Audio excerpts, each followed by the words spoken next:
Magandang araw, Sir Wilbur po, at your service. Narito ang ETUlay upang gabayan ka sa inyong pag-aaral upang lubos na maunawaan ang iba't ibang paksa o subject. Ang ETUlay ay isang free online tutorial class na pinangungunahan ng DepEd Educational Technology Unit sa pamumuno ni Undersecretary Elaine Del B. Pascua.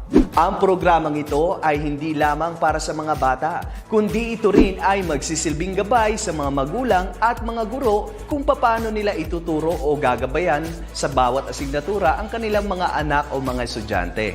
Sa kasalukuyan, ang self-learning module mula sa rehiyon ng Calabarzon at kilala sa tawag na pivot ang ginagamit sa ating ETUlay online class. Kaya ano pang hinihintay ninyo? Ihanda na ang inyong mga ballpen o lapis, papel o kwaderno at samahan kaming itulay ang pagkatuto para sa bawat batang Pilipino. Sama-sama tayong magtutulungan para malampasan ang mga hamon sa panahong ito. Halina't matuto kasama ang inyong online tutor sa oras na ito.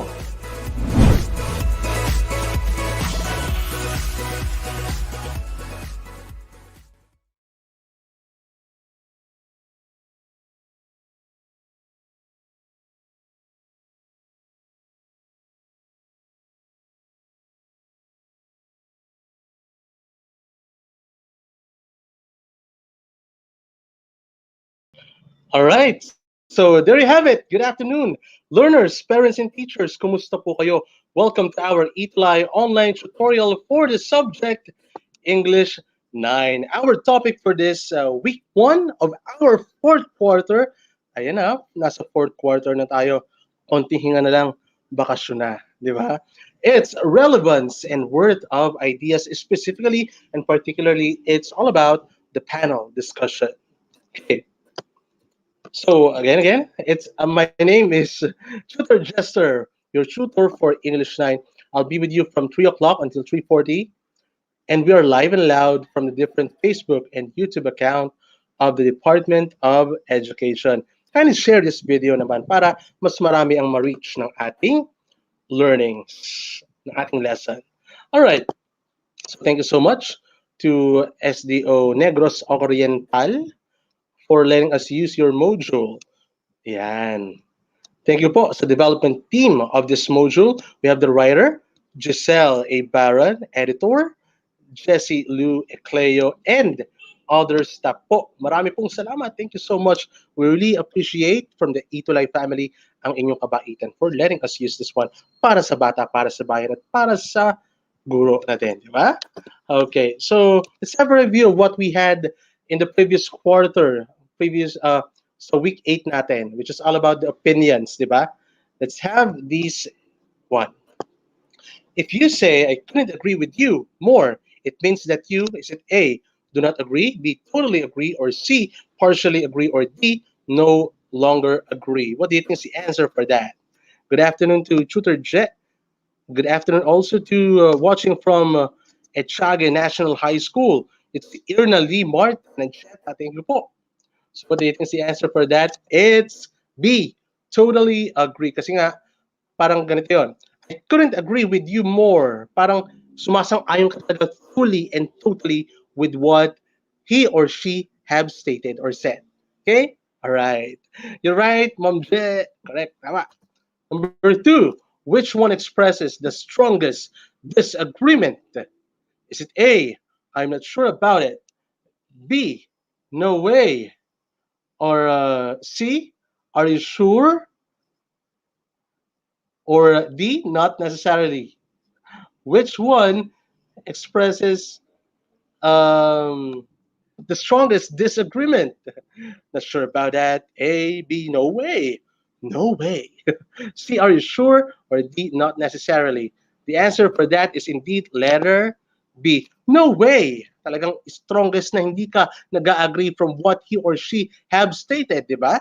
Correct ka, Aiza. You're also correct, Caroline, Christina. Yeah. Thank you so much for keeping in touch with me. Walang iwanan. Who knows, kayo maging tuti of the week, the tutor jester. You're right, Irna. Correct, Aiza. Number 3, what expression can you use if someone interrupts you before you finish your point. What expression can you use if someone interrupts you before you finish your point? Is it A, sorry, go ahead? B, you didn't finish me. Or C, pardon me. Or D, you didn't let me finish. It's letter D, you didn't let me finish. Di ba pag when you are giving opinion or you are talking, hindi may iwasan, di ba, na may mag-interrupt or may sumingit sa pagsasalita mo. However, um, reply or respond in a nice way naman. Para walang away. There is no gulo, ika nga, di ba? Am I right, Je? Am I right, Irna? All right. Number three. Number four, I mean, what can you say to end a discussion or settle an argument that is getting too heated? Masyado na daw mainit yung usapan. Masyado na mainit yung debate. What can you say to end a discussion or settle an argument that is getting too heated? Ano bang po pwede natin? Which statement best fits or best na magagamit natin? Is it A, I beg to differ? Or B, let's just agree to disagree? C, you're not getting my point. Or D, this conversation is not done. So what do you think? According to Isa, it's letter C. Yeah, it's indeed B. Let's just agree to disagree. Balance lang. Ano? You're correct, Carolyn. Thank you so much, Isa Reyes Mendez. Isa, thank you po. Jet, thank you po. Yan. Right trip, the statement is correct and false if otherwise. Ito pa na, has something to do with naman ito with decision making. Whatever topics, yesterday, last week also, from week 8, again. Number 1, thinking of the outcome is good in decision making. Is it true or false? What do you think? Come on, online. Oh, it's true. Experiences do not affect decision. It's indeed false. 3, right decisions can guarantee good outcome. What is the answer for that? It is indeed true. Watching from Natasha Erfe from Echage National High School. It's Natasha Erfe. Thank you po. So it's true. Number 4, goal affects decisions. It's indeed true. And 5, emotions can predict sound decisions. It's false. I hope ready na kayo para sa ating learning for this afternoon. Move on na tayo to our fourth quarter. Okay? Medyo ayusin lang natin. May konting error lang. Wait lang ha, guys. Hang on there. Okay, so watching from National High School. Thank you so much po ha. Marami pong salamat for this. Okay, there you go. Okay, you got it. It is used to mean funds allocated to the members of the Philippine House of Representatives, and also the Philippine Senate to spend as they see fit without going through the normal budgetary process or through the executive branch. Okay. Again, the question, it is used to mean funds allocated to the members of the Philippine House of Representatives and the Philippine Senate to spend as they fit without going through the normal budgetary process or through the executive branch. These are the choices. War on drugs. Duterte's Scarborough Shoal for letter B. For letter C, it's Duterte's administration. Letter D, peso versus dollar. Letter E, pork barrel. And letter F, materialism. Yung letter F natin is materialism na pulto lang ano. No, letter F is materialism. From 1 to 5 natin. Ang ating option for letter F, ang word on is materialism. Okay, so what do you think is the answer for number 1? Okay, according to Isa, it's letter E. Let's try. Let's see. It's indeed letter E. Pork barrel. Okay, let's proceed with number 2. Medyo puto lang pero ayusin natin yan. It's a form of philosophical monism that holds the matter, there's fundamental substance in nature, and that all things, including mental states and consciousness, are results of material interactions. What is the answer for that? Is it war on drugs? Letter B, Scarborough Shoal. Letter C, Duterte's administration. D, peso versus dollar. Or E, pork barrel. Or letter F, is it materialism? What is the answer for that? Okay. The answer is indeed letter F, materialism. Let's proceed with number 3. Ayusin lang natin guys ha. Sorry po. Yan. Ayusin lang natin. Watching from Lalo National, ano to? Lalo National High School in SDO Cagayan. Uy, abot tayo sa Cagayan ha. Very good ha. Maraming salamat sa SDO Cagayan. Good afternoon po. That's Aizel Dima or Dupaya. Thank you po. Mga Cagayanon. Cagayanon ba? Tama ba? A phrase used to refer to a government-led initiative that aims to stop illegal drug use, distribution, and trade by dramatically increasing prison sentences for both drug dealers and users. It is indeed, alam na alam natin. What is your answer? Is it A, war on drugs? B, Scarborough Shoal? Duterte's administration? Letter C, D, peso versus dollar? E, pork barrel? Or F, materialism? It is indeed letter A. Number 3 is letter A, war on drugs. This issue started in 2012 when China blocked Filipino fishermen from Panatag Shoal, which lies 120 nautical miles from Zambales. This prompted Manila to file a case for international arbitration. It's letter B, the Scarborough Shoal.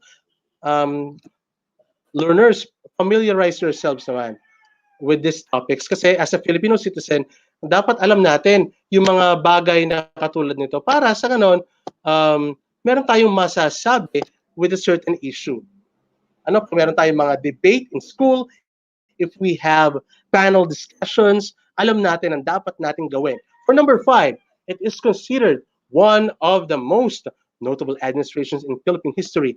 It is indeed the Duterte's administration kasi nga dumaan si Pangulong Digong sa iba't ibang mga cases ng kanyang leadership, di ba? Katulad na lamang ng pandemya, siya yung leader ng ating bansa that really experienced this kind of case in our country. Ano? Nagkaroon tayo ng pandemic. So far, so good naman. Okay. Now, what is panel discussion? A panel discussion is designed to provide an opportunity for a group to hear several people knowledgeable about a specific issue or topic on present information and discuss personal views. So, sa panel discussion, merong mga grupo ng tao and in that particular room or area, pinag-uusapan nila a certain issue na maaaring makatulong or makasolve ng issue na yon. A panel discussion may help the audience further classify or clarify and evaluate their positions regarding specific issues or topics being discussed and increase their understanding of the positions of others. So not only their understanding, yung pagkakaunawa nila doon sa certain issue ang kailangan nilang i-agree, but also yung mga position din ng iba para naman mag-meet ang kanilang pinag-uusapan. Okay? Are you still with me, online learners? I hope so. Kaway-kaway muna dyan. Good afternoon. Okay, example of panel discussion we got. So we have the guidelines. Let's have this activity. Medyo umuulan lang kay Tutor Jester, pero I hope that you are still with me and I am still with you. Hindi napuputol ang ating internet. Go lang tayo ng go, di ba? So, number 1, let's have this one. Arrange the jumbled letters to form a meaningful word based on our description. This provides an opportunity to hear expert people to discuss a specific issue or topic in front of an Audience, what is your answer for this? What is your answer for this? Come on. Don't be shy. Don't hesitate. It's indeed panel discussion. Who among you, class, have experienced panel discussion when you were high school, when you were a junior? Ano kayo nga ay, pwede naman, pinag-aralan nyo yan nung kayo ay first year or grade 7 or grade 8 or even nung grade 6 kayo, pinagawa na din kayo niyan, di ba? Sino ba sa inyo naka-experience na niyan? Ako, I personally experienced that. Talagang dapat alam natin yung particular or yung latest issue na meron sa ating bansa. Okay? Para, kasi yung ibabato sa atin ng ating mga teachers eh. That's it. Okay. Number 2. Medyo malakas lang ang ulan dito sa area, sa Batangas. I hope I'm still with you and you are still with me. All right, so what do you think is the word that we're looking for number 2? He or she closes the discussion and provides a summary of panel presentation and discussion. Sino daw ito? It's indeed our...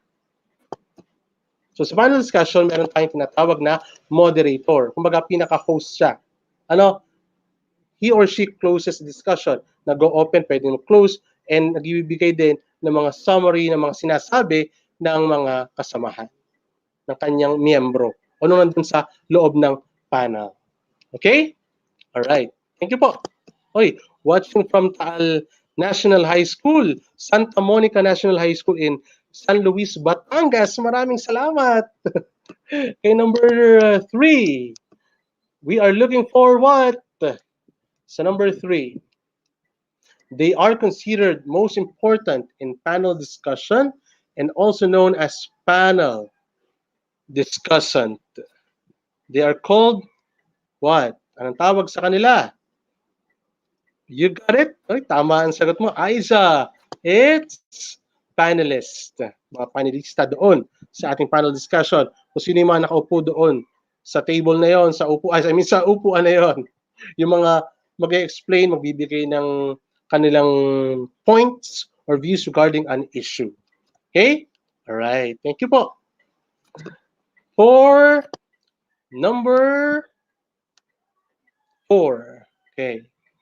This must involve an important conflict of values and interests. It may be set forth as a topical question, even a hypothetical incident, a student experience, an actual case, etc. Ito alam na alam natin, di ba? We have lots of this in the Philippines. Hindi tayo nauubusan actually, but not only in the Philippines, but also sa world, the universe rather. Just kidding. Mga latest na pinag-uusapan.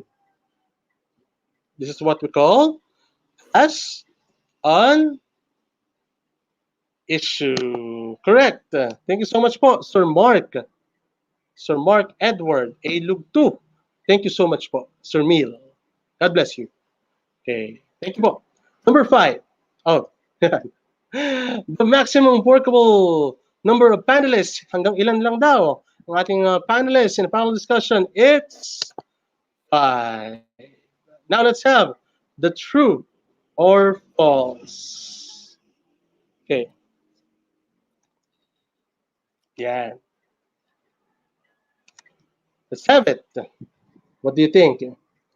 A panel discussion is designed to provide an opportunity for a group to hear knowledgeable people about a specific issue or topic, present information, and discuss personal views. What do you think?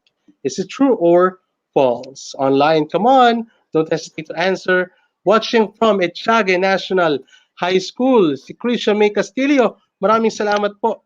From Lalo National High School sa Cagayan. Thank you po. Cagayan Valley ba ito? Ayan. Watching from yun, Etchage. Oy, thank you po ha. Irna. Lee Martin Ancheta. Thank you, thank you, thank you.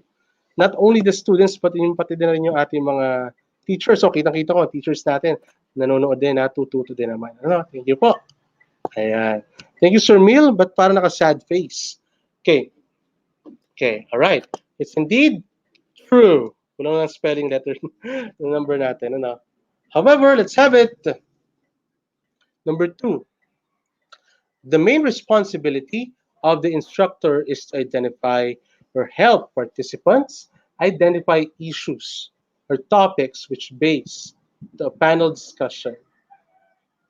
The main responsibility of the instructor is just to identify or help participants identify issues or topics upon which to base a panel discussion. What is your answer for this? Is it true or false? Anyone? Hoy, watching from San Nicolas High School. It's Ana Hilario. Thank you po. Thank you po. Ang principal niyo dyan is indeed Ma'am Ichi, Ma'am Simeona Richie Ojales. Thank you po ha. Talagang nakatutok na our ETUlay session. Thank you po ha. Medyo malakas talaga ang ulan pero let's see. Okay. Number 3. Let's proceed na tayo. Wait. The answer for that is true. Number 3, the leader or moderator only closes the discussions. Yung gawain ba ng leader or yung moderator only closes the discussion? Is it true or false? What do you think is our answer for that? Is true or false? Come on, don't hesitate to answer. Watching from San Isidro National High School in Lipa City, Batangas, it's Rhea Rose. And thank you po, Rhea Rose. At sana i-share mo to, Rhea Rose, para mas madaming learning. Dito sa GC mo, pwede din. Sa GC ng school, maaari. Ano? Please share this video clip. Alright. Thank you po, Rhea Rose. Don't hesitate to answer din ha. So, is it true or false? It is false. Hindi lamang daw iyon. Marami pang ibang ginagawa ang leader or moderator. Okay? Number 4.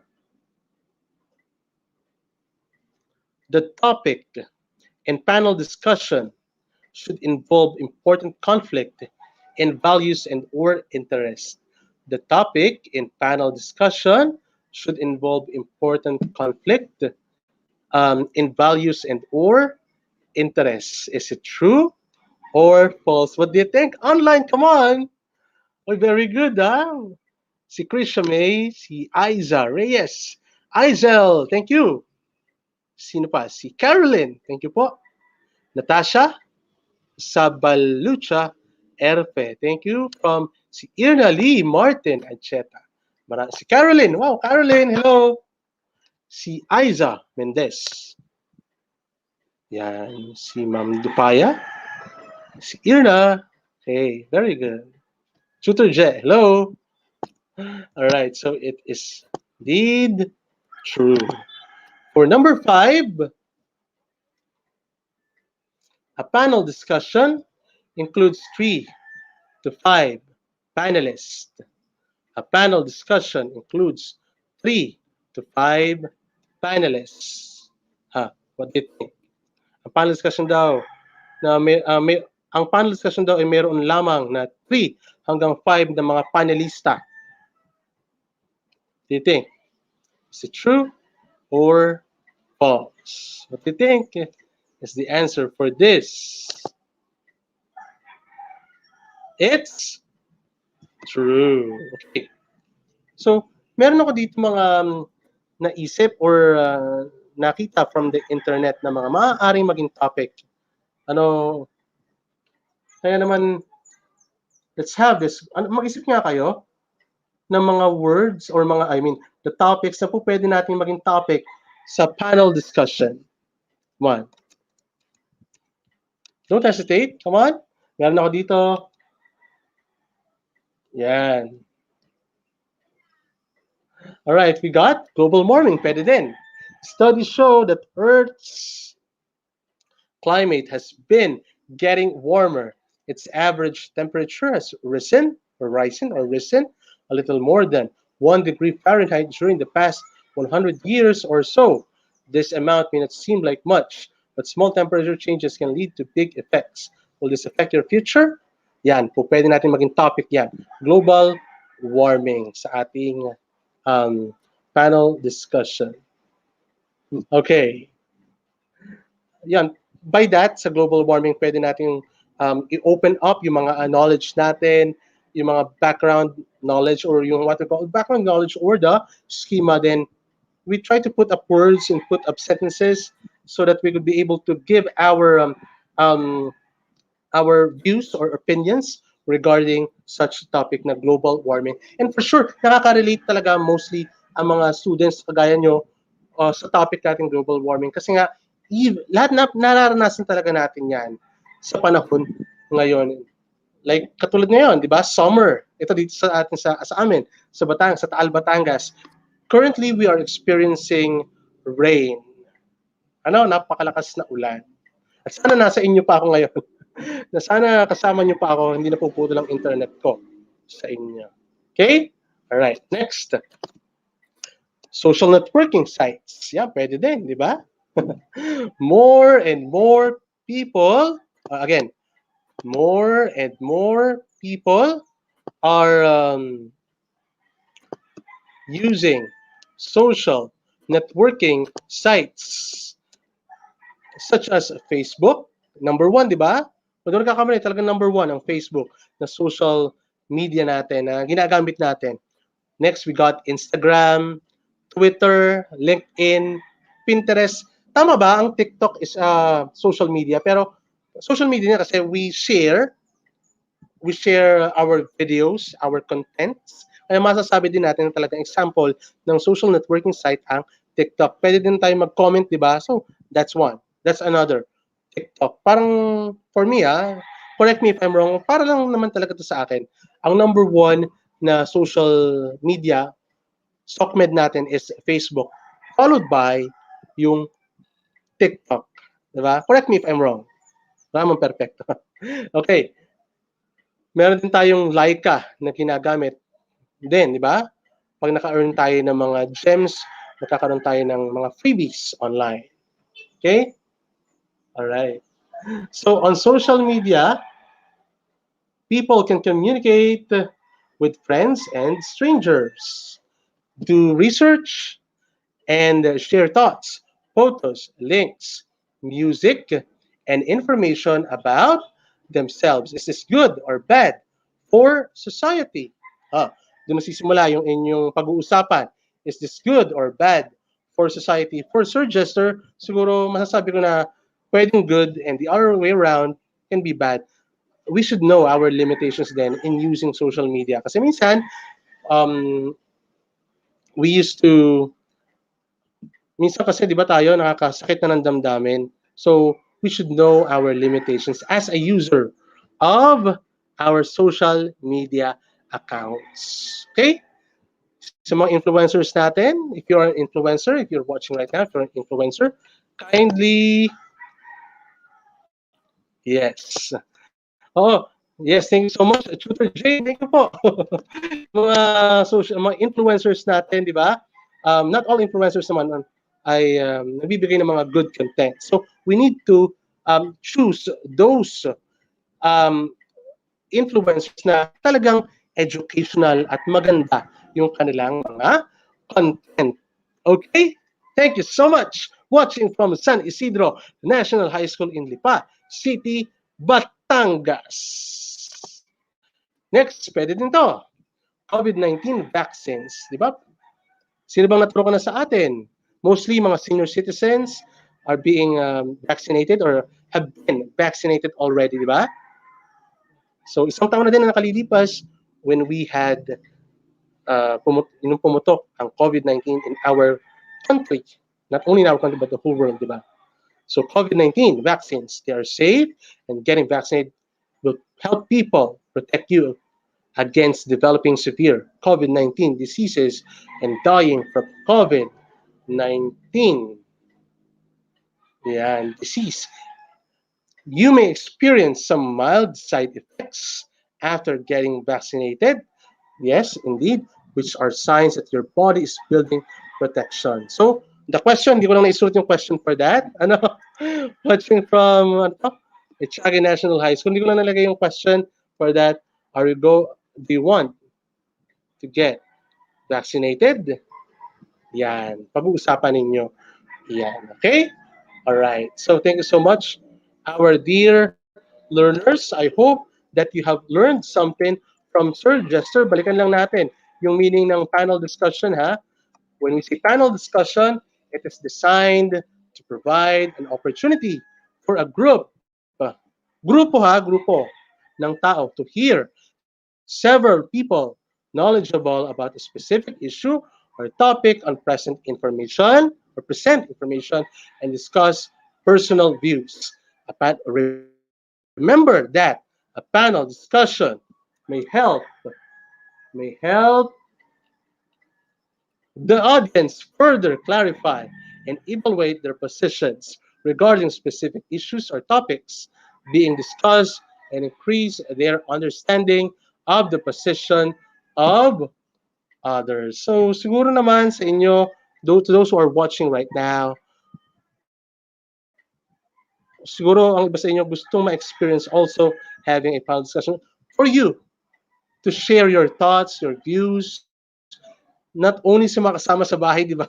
Pero minsan, di ba, parang meron na din ako napanood na panel discussion sa virtually, sa Zoom, or naka-Facebook Live, or naka-StreamYard. Okay?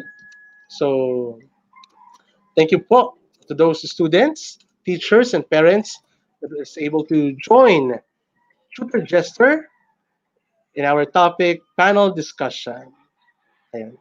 I hope magkaroon tayong face-to-face classes or face-to-face activities para magkaroon tayo ng panel discussion. Talagang maharap natin yung mga tao na magkaroon tayo ng chance to give our views and thoughts personally or physically. Ayan. Makapunta tayo abroad para umattend ng panel discussion. Okay? Alright. Thank you so much, Sally. Daniel Palomo, watching from Al National High School from 9 Manga. Uy, thank you po. Caroline Hado, Christina Tan Carino, thank you so much. To Jet, ayan. Etchage National High School from Irna, marami pong salamat. Okay. Alright. So, I guess it's time for me to say goodbye. Always choose English Day. I hope that you have learned something from Sir Jester about panel discussion. Choose English Day from 1 until 4:20 in the afternoon. Kasama pa rin syempre ang kapitapitagan natin English tutors. Kung mapapansin nyo, I'm using the language Tagalog and at the same time English para mas maunawaan pa ng ating mga learners. Okay? This has been Tutor Jester for the English 9. Thank you so much for comments and suggestions. Email us at edtech@deped.gov.ph. Marami pong salamat, learners. Goodbye.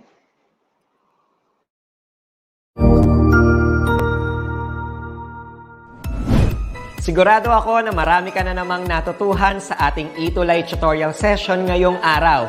Tandaan, ito ay hindi lamang para sa ating mga mag-aaral, kundi pati rin sa ating mga minamahal na guro at mga magulang na kaagapay natin para maituloy ang pagkatuto sa kabila ng nararanasang pandemya. Patuloy ding sumubaybay sa DepEd TV para sa mga araling ginawang video episodes. Mapapanood ito mula Lunes hanggang Sabado, alas 7 ng umaga hanggang alas 7 ng gabi sa inyong mga telebisyon.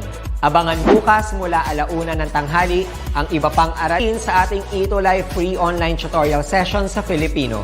I-like and subscribe at manatiling nakasubaybay sa ating ETUlay tutorial session sa DepEd Edtech Unit FB page at Educational Technology Unit channel sa YouTube at sa DepEd Tayo at DepEd Philippines social media accounts. Paalam!